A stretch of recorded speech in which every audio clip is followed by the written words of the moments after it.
Buff Nation, what is going on? Hope you guys are having a wonderful Sunday afternoon. A lot to dive into. Appreciate everybody who came in the post game live last night after the game. Definitely was kind of delirious by that point in the early morning. So appreciate you guys sticking with me. I got some more thoughts on the game now that I've had some time to sleep, right? And a lot of news to catch up on that I saw this morning. But hey, as you can see with the headline, with the ticker on the bottom of the screen, we got the Buffs ranked number 23, which, by the way, 23 is my favorite number. That and 7. Cam Silman Craig, shout out to the Shark, baby. Ranked number 23. I'm a little surprised, but this is fantastic. Some of you guys said, hey, if we come in and play well against Cincinnati, get that victory, I could see us being ranked, or you guys were saying that. And hey, smash that like if you were right? Wonderful. So let's go ahead and dive into this. We'll break down some other news. We'll talk Sheduer. We'll talk Travis Hunter. And there were definitely some players and some plays that I wanted to shout out from yesterday. From last night's game that I didn't get to in the post game. Getting a little tired when you're starting a post game at 12:30 or whatever it is, close to 1 o'clock in the morning, my local time. But hey, let's get into it, and y'all be sure to let me know your thoughts in the comments. But as you see, the AP poll starting out, of course, Oregon, Georgia, Penn State, Ohio State narrowly escaped losing to Nebraska at home, and then Miami going 8-0, round out the top 5. Then followed by Texas, who had a rebound win, escapes a close game. It ended up being against Vanderbilt. But as you can see here, top 25, Colorado ranked number 23. Wow. This is great. Right behind Washington State at 7-1. Right ahead of Illinois, who had a tough game against Oregon, number 1 team in the country, and then Missouri, who is now out with their starting quarterback is out. So very interesting. But this is great, guys. I mean, when you look at right now how we have played, we're a better team than where we were at the beginning of the year. We're playing complementary football. Second straight week. Credit to Matt Smith. He pointed this out on his post game last night that I was listening to this morning. The second straight game where Colorado has had more rushes than pass attempts. And that is a wonderful recipe for success. I definitely believe that we deserve to be ranked.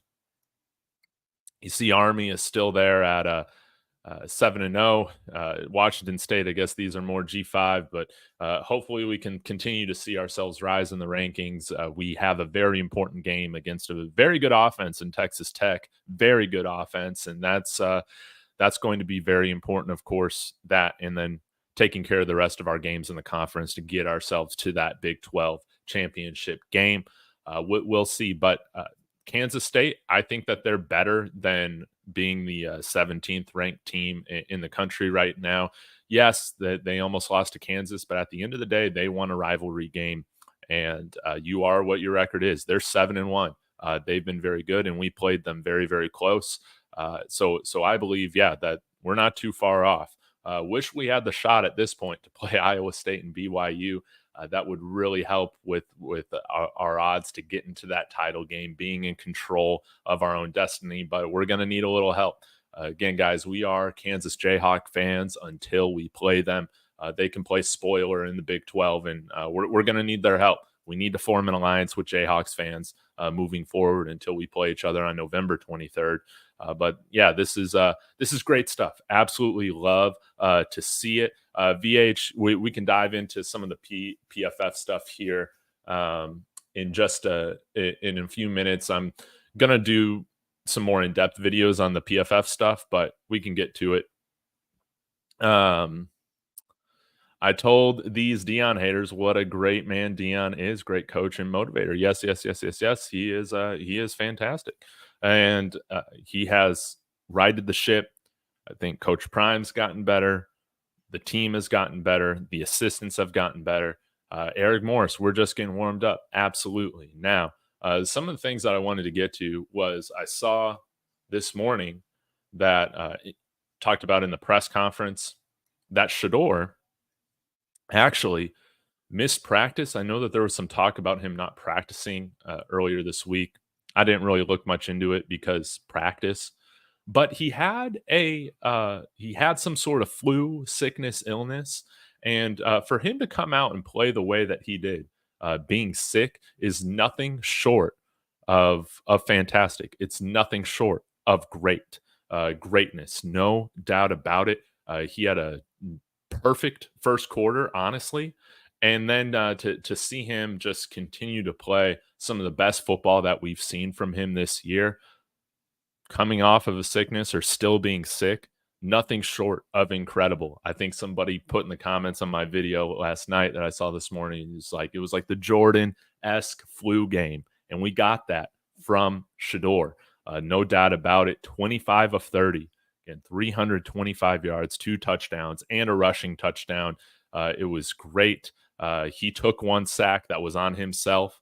I know that he was kind of putting it on Travis Hunter, maybe not running the route the way that he wanted, but man, you got to get rid of the football. But pretty much a perfect game from Sheduer, in my opinion. He was fantastic, and it can't be understated.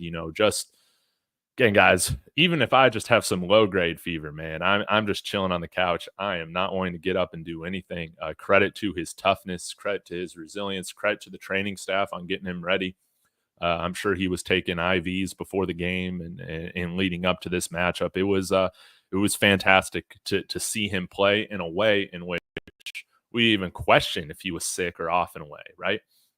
I think that also could help explain maybe once we got that lead into the second half, why Coach Prime, Pat Shurmur, they were content just heavily running the ball. No doubt about it, especially after he took that dirty hit from that Cincinnati lineman, kind of twisted up his ankle, hip, something like that, was limping off the field. At that point, man, you just really don't want to put unnecessary pressure on Sheduer taking hits or anything like that. So given the context that he was sick, he had a little bit of an injury, I'm totally okay with Coach Prime choosing to manage the game the way that he did in the second half. Again, I didn't really have an issue with that.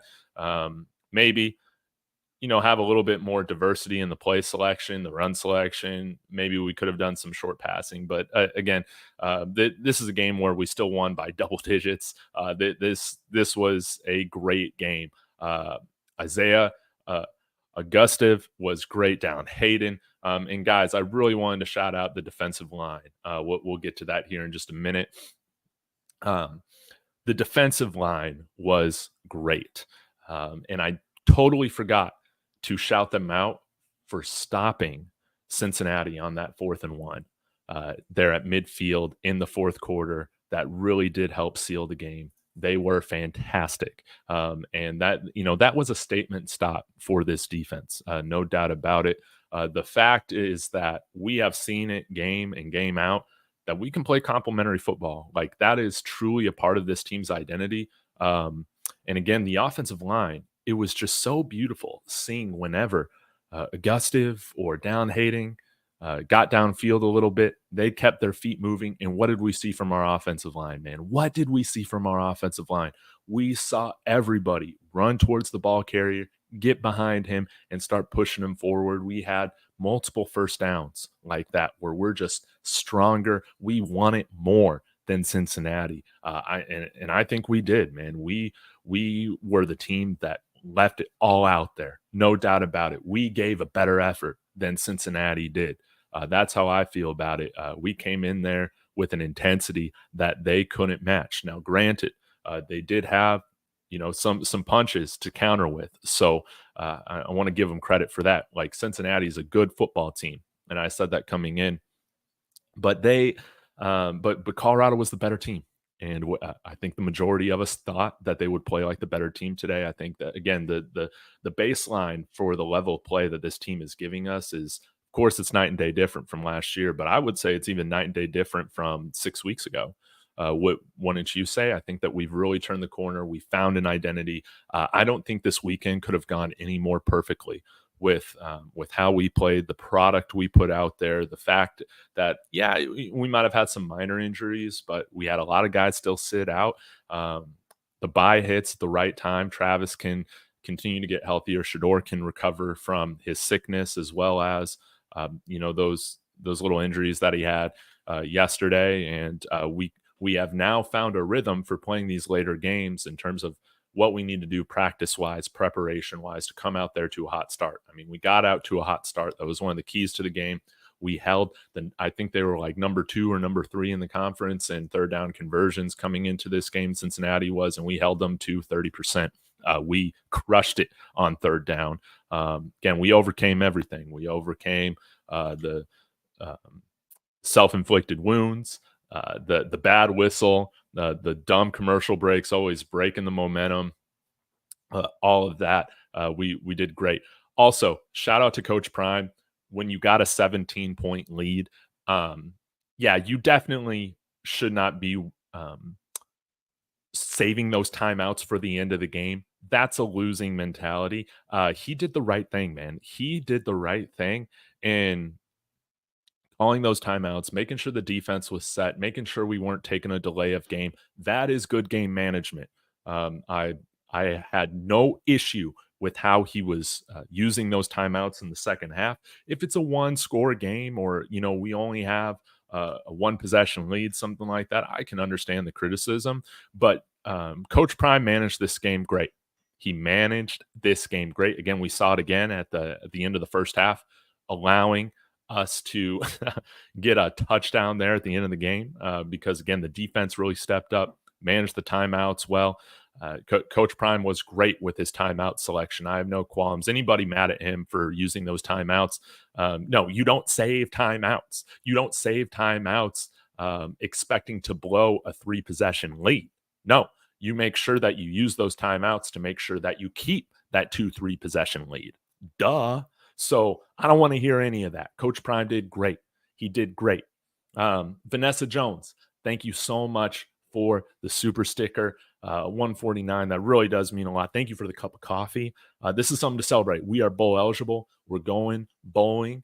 I've said get Peggy to a bowl or get pegged. We don't have to worry about that now. Now, it's icing on the cake. Let's not be satisfied. Let's continue to dominate. Let's continue to get better. Isn't this so exciting? Again, like seeing this team respond from disappointment at certain points in the year, to see their resilience. I always really do love that. And like this team is just so fun to watch. Like there's so many guys that you get like emotionally invested in. Like you really do want to succeed. And there's storylines within the games that I think is always really fun to watch with this team. A lot of guys that are definitely really fun to root for. Again, this is a great culture, regardless of, despite rather some of the dumb articles that were put out this year.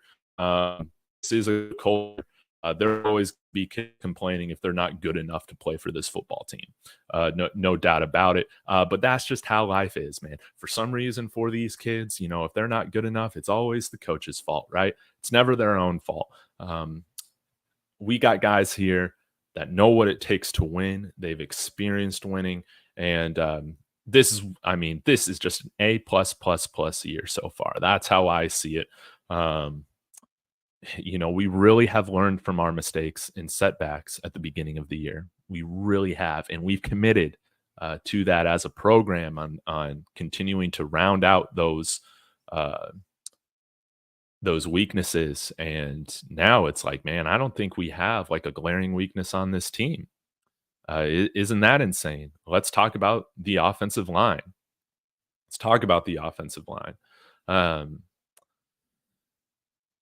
It's pretty interesting. I wonder if this rotation that we're having at guard is kind of helping our offensive line stay fresh throughout the game.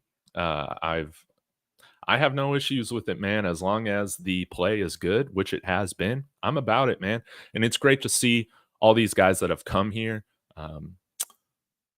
wanting to earn playing time, play on the offensive line. I think that, again, we've seen at guard all 4 of the guys, Khalil Benson, Kareem Harden, Justin Mayers, Tyler Brown, like that the guards are playing much better. That's how I see it, watching this thing live. I haven't watched the replay yet, but I feel like, man, when we're running the ball with Augustave for over 4 yards a clip, you'll totally take that. 40 rushing attempts on the day. Getting short yardage, beautiful, beautiful. Again, just credit to those guys. Now, the only thing, Hank Zielinskis, man, whatever is going on, you got to get it ironed out in the bye. Like, this is inexcusable, man. 2 games in a row for you to be snapping it while Shedeur's talking to the line. Inexcusable, man. Those are little things that, like, they piss me off. Like, little things like that. I don't expect Hank Zielinskis to be the strongest guy out there. What I do expect him to be is mentally sound, not making mental mistakes like that. He has to be better. We are very lucky. And speak of the devil, botch snap with the Dolphins safety. Wow. But he's got to be better than that. And he's got to correct that in the bye week. I want to see him, get that thing right. We're a better team with Hank Zielinskis locked in. But man, like that was really the only qualm I had on the offensive line this game. We were damn near perfect and highest PFF grade for pass blocking for the history of the Colorado Buffaloes offensive line under Coach Prime. I believe pass blocking grade of 92. They allowed no sacks. Sheduer was credited with that sack, and rightfully so. I don't know what he was looking at, but man, it was great. It was great. Yeah, and thank you for pointing this out, Aaron. Shiloh did get benched for that unsportsmanlike conduct, just a dummy penalty. So yeah, don't be talking about how there's a different standard or whatever. No, like he was penalized. He was punished. For that, held accountable for that. And, Shiloh's got to be better, man. He's got to be better than that. And I love to see the accountability. Not the best game from Shedeur Sanders. But, yeah, we're totally just gelling right now. The defense coming together. We're overcoming the refs again. Like, some of these plays, I feel like last year, like, I don't know if we bounce back from that initial touchdown called back on Jimmy Horn, which is stupid, by the way, right? I don't know if we bounce back from that, but what we see, we still drive down the field and get a touchdown. Are you kidding me? Like, how much of the that's just like an FU to the refs, man. It's like, okay, fine, we'll just go score again. Like, you guys are idiots. Let me get to the Heisman odds for Travis Hunter. I think I saw this on Twitter that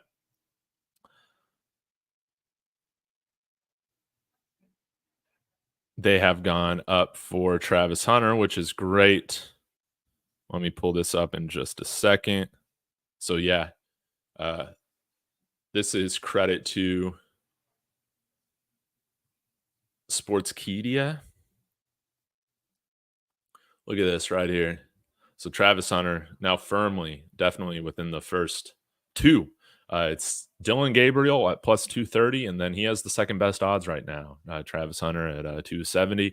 I think that he should rightfully be ahead of Cam Ward. None of these quarterbacks, even though they are good quarterbacks, Dylan Gabriel, Cam Ward, right? Shedeur Sanders.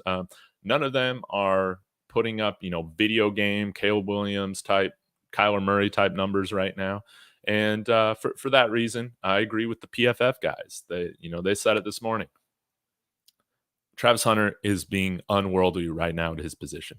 Again, when you have 9 catches, 153 yards, 2 touchdowns, and 2 tackles, and then 4 pass breakups, I was surprised Sorsby targeted him as much as he did. And he was lucky that Travis didn't pick those off. But 4 pass breakups, I mean, he is putting up a stat line that we're never going to see again, man. We're never going to see it. You guys want to say, or some people want to say Ashton Genty. Give me a break, dude. Can you imagine what Travis Hunter would be doing with a schedule like what Boise State has? Give me a freaking break. Ashton Genty can win the best running back award. How about that? But they narrowly escaped UNLV. Man, I just think that is ridiculous. Sorry, but this is not the year where you give it to a G5 running back. I don't care how electric he is to watch. No, no.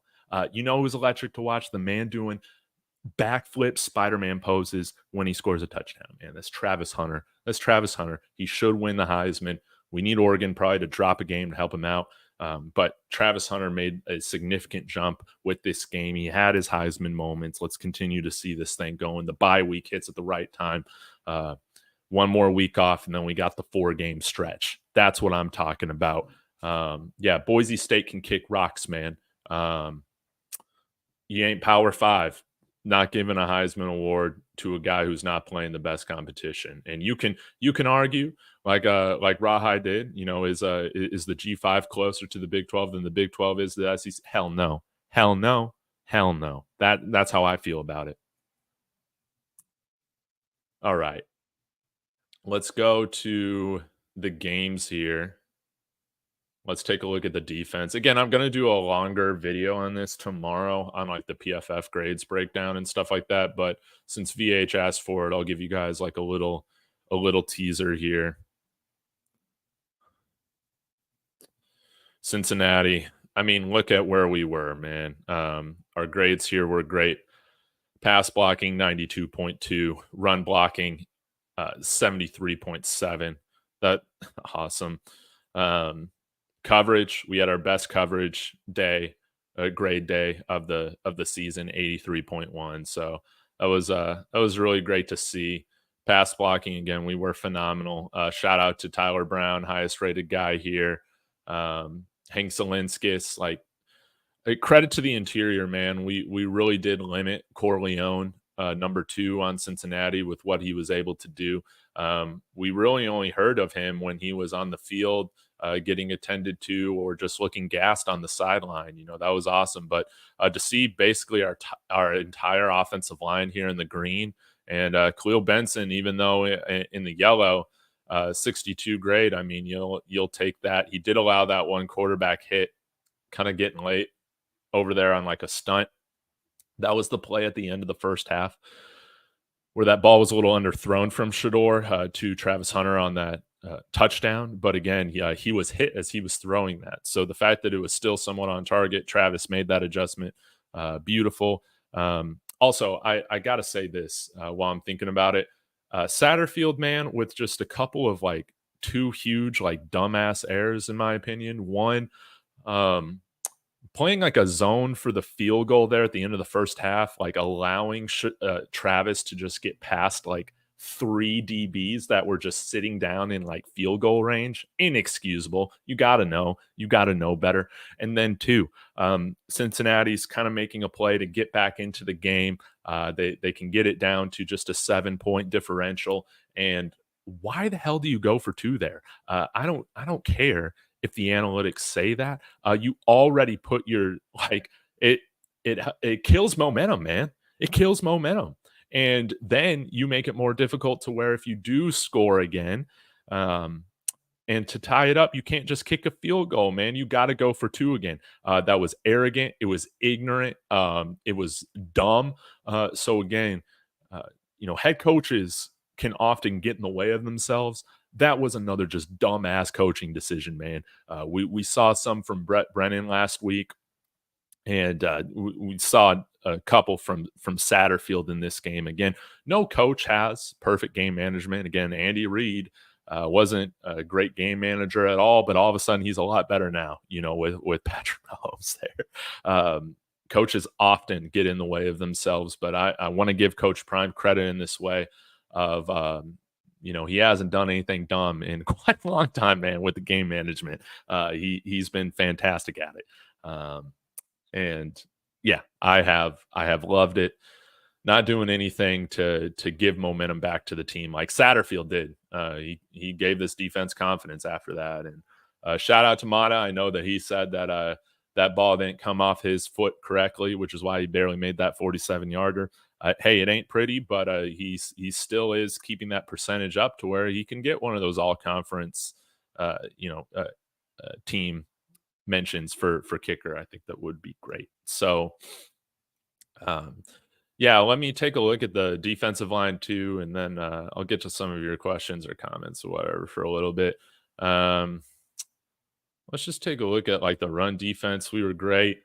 Levante Bentley, Samuel Okunloa, Travis Hunter, Keaton Wade.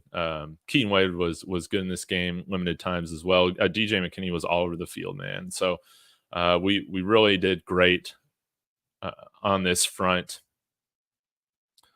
Kind of funny that those guys were our highest rated guys against the run and not guys on the defensive line. That's kind of interesting, but um, I thought we had a really good showing from the defense. No sacks in this game, huh?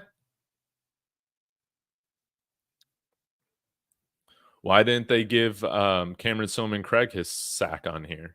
What the heck? He had a sack. Maybe it's just on the regular defensive. No, these dumbasses haven't given him one yet. They need to correct that. Come on, Pro Football Focus. He was tackled like 3 yards behind the line. That was a sack. Cameron Silman Craig, 9 tackles on the day. Man, he was great. So very proud of this defense, and we should be getting Deion Hayes back hopefully for this Texas Tech game. I mean, we're going to need everybody healthy going up against this Texas Tech offense. They are electric. They're one of the better offenses that will face the entire season, no doubt about it. Going into Lubbock, rowdy environment. Let's continue to get better. Let's continue to build off of this. I think we have learned. We have learned from so many things. So I think we'll be better coming out of this bye week than we were against Kansas State, because we understood that how we prepared for Kansas State wasn't good enough. Wasn't good enough. We came out and had our worst tackling day of the season. So it's either that or Nebraska, but I felt Kansas State was worse because we were just trying to yank the ball out. Like, we weren't even trying to go after DJ Gins, get him in the legs, anything like that. No, man.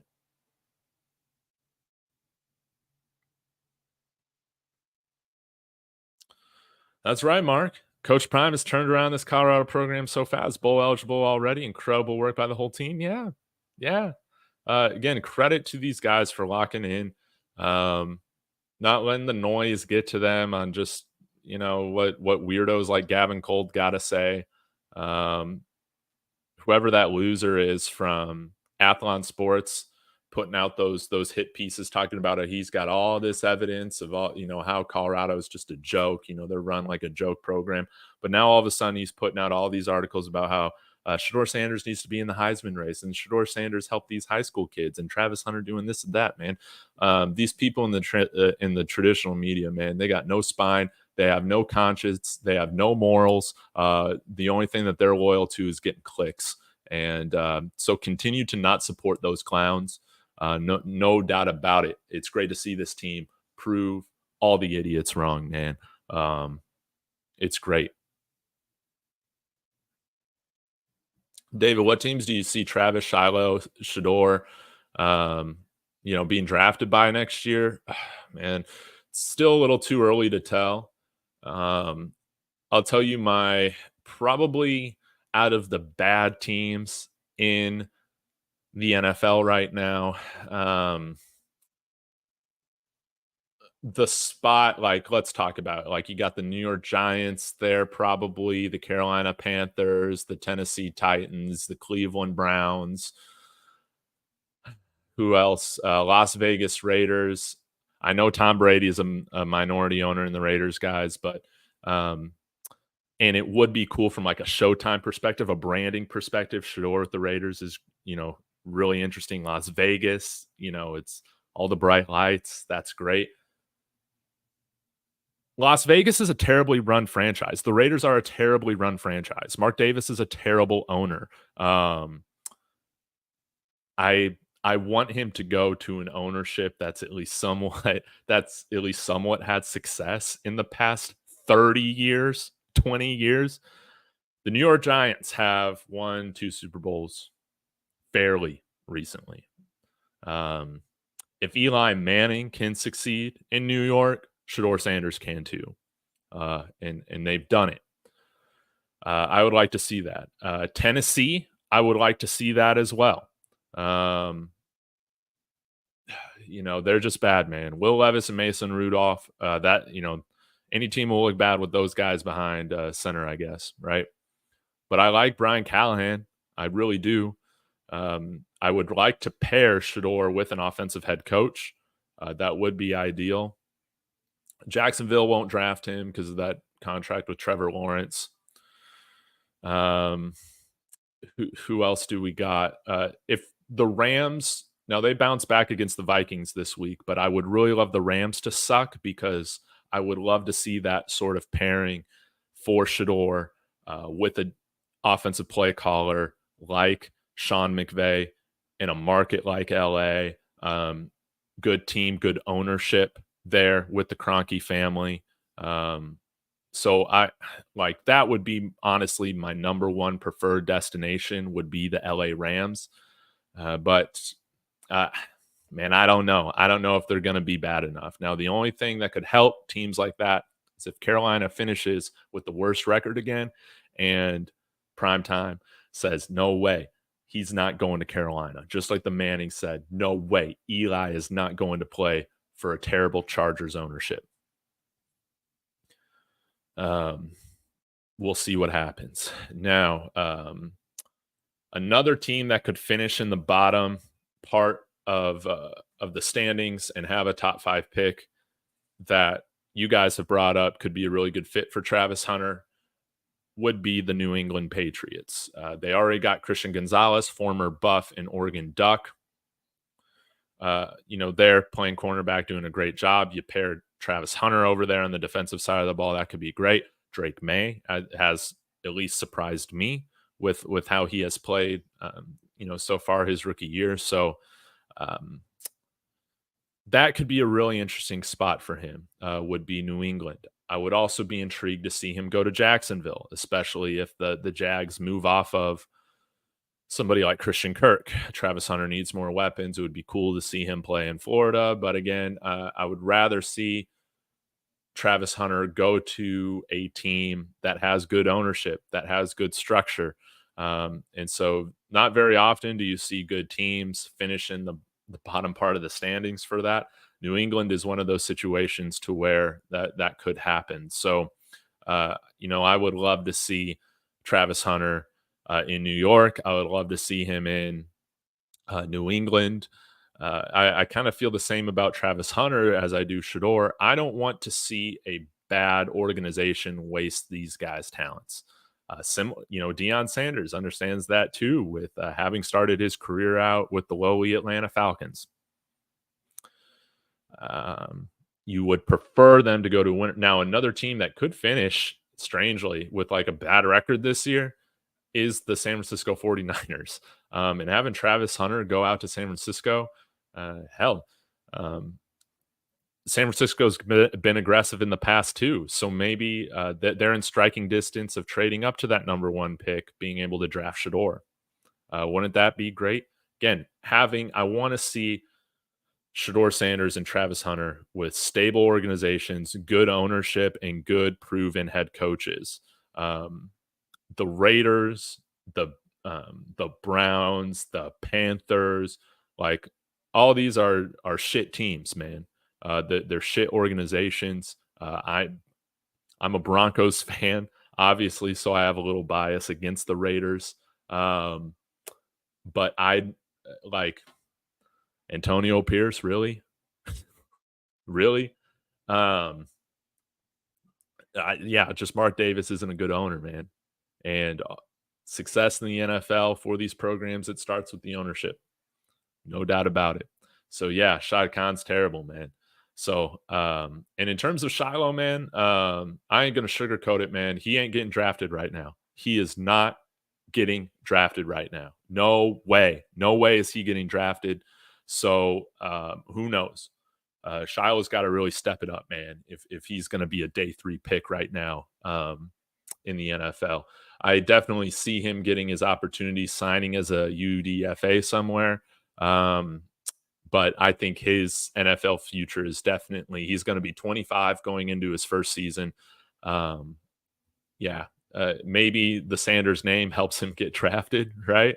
It would be cool to see him in Shiloh go to the same team. I think that would be really ideal. And I think what I would hope to see is whatever team Shedeur is drafted by, you see that team pick up Shiloh as an undrafted free agent. They throw him a couple $100,000 as a signing bonus, and he's there if he wants to play. If he wants to play in the NFL, right? If he wants to do that, but I would love to see him continue his career. But I ain't gonna lie to you guys, like he ain't getting drafted right now with how he's playing. No way.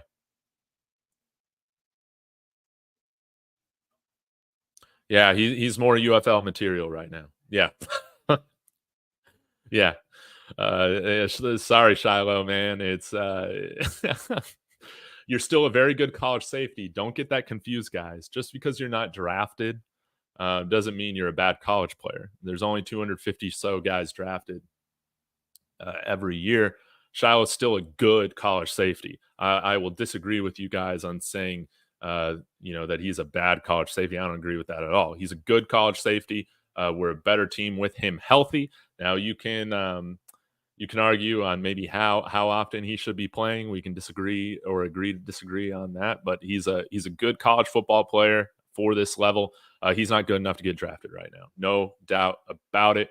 But surely, I hope you are right because I want to see as many Buffs get drafted as possible. Oh, yeah, Eric Morris, you beat me to it. Maybe not realistic, but how about Travis Hunter going to the 49ers? Shanahan lease on the offensive side of the ball. Yes.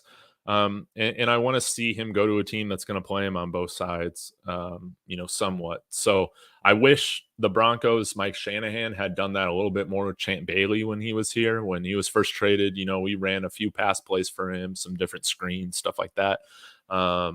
He was so good on the defensive side of the ball and he was better than Darrelle Revis and all those guys in the Eastern Time Zone that would get all the extra media attention. Now, Champ Bailey's better than all those dudes. He was the best of his generation in the NFL. But I think that maybe Kyle Shanahan could learn from that a little bit. Maybe having Travis Hunter a little bit more involved in the offense. Again, you can't deny his production. I think it's totally reasonable to argue over, is he a better wide receiver or cornerback?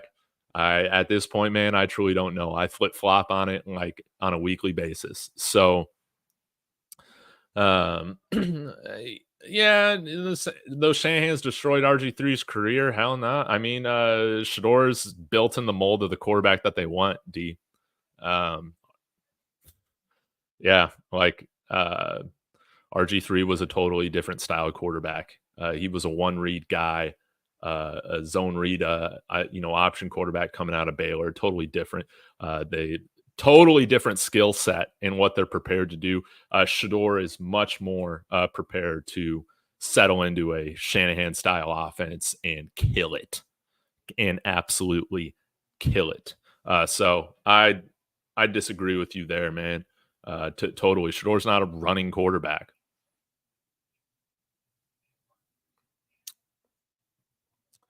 Yeah, I do think we can beat Nebraska now. Again, we just came out rattled, man. We didn't come out confident. I mean, you saw the jitters, man, from everybody. Almost fumbling the kickoff a couple times. Shedeur throwing that interception, and I think we found our mojo. We found our confidence. We found a new level of play since then.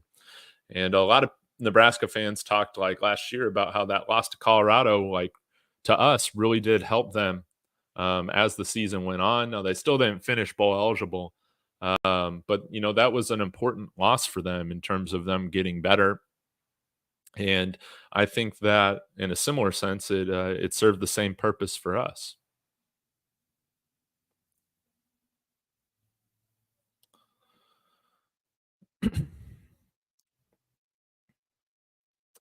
All right, guys. I'm going to get to it. Going to enjoy the rest of this NFL Sunday. I'm going to be back tomorrow doing a show. We'll break down more of the PFF stuff in depth. So y'all be sure to smash that like and subscribe. I think we're just about to pass like 8,700 subscribers. Are you kidding me? So, really do appreciate all the interaction. Like, being ranked 23, that's great. Let's continue to have this chip on our shoulder. 23 ain't good enough, right? For how this team is playing. We got higher aspirations than finishing there. And again, it's not where you start, it's where you finish. This team has to still go out and prove all these haters wrong, man. Let's continue to do it. Let's continue to make people like Rico Blows feel, look idiotic for how they just predicted this team to be just as bad as they were last year, which again, I never really understood. So you guys have a great afternoon. Enjoy this, guys.